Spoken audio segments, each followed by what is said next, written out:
Hello students, welcome, and today we will discuss IELTS writing task 1. This was given in IELTS Cambridge 9. The question states, the graph below gives information from a 2008 report about energy consumption in the USA since 1980 with projections until 2030. The important part is the word projections here.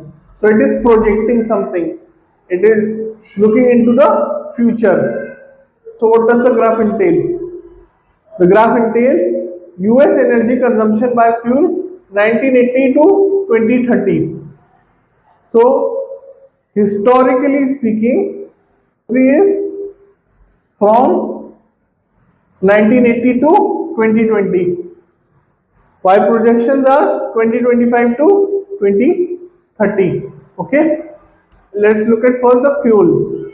So the United States uses 7 different types of fuel: petrol and oil, coal, natural gas, nuclear, solar, wind, and hydropower, with solar and wind combined.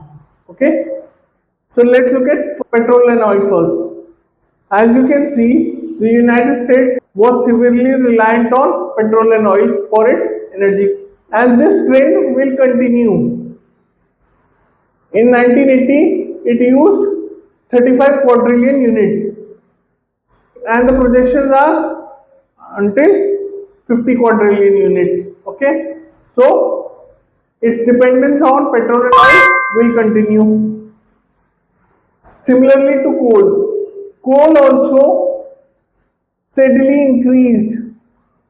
The usage of coal steadily increased and will continue to increase, projected 2030. While for natural gas, now the usage of natural gas started at 20 quadrillion units. It had a minor fluctuation. In 1995, it had until it dropped to 15 quadrillion units, and then again rose to about 25 quadrillion units.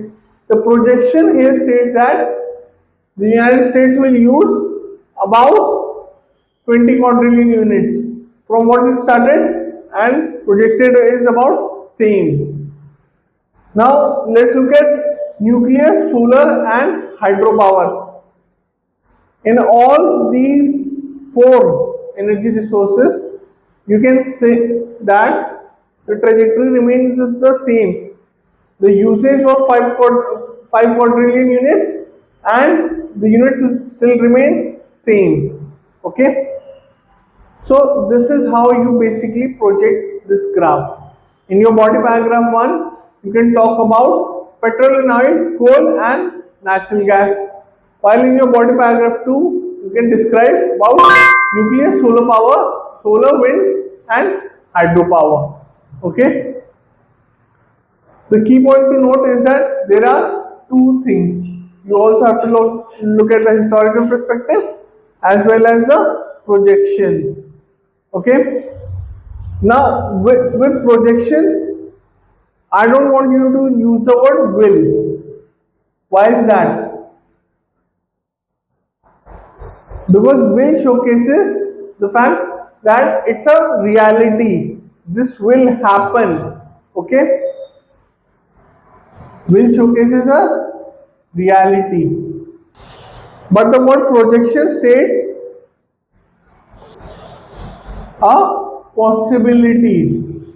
Okay. The word projection states a possibility. They project. It is not, it may happen, it may not happen. Okay. So keep that in mind as well when you are writing this task 1. If you have any further questions, please let me know, and I will post a sample answer for this task. Thank you for watching this video, and I will see you in the next one. Bye. So if you like this video, please make sure to hit the like and subscribe button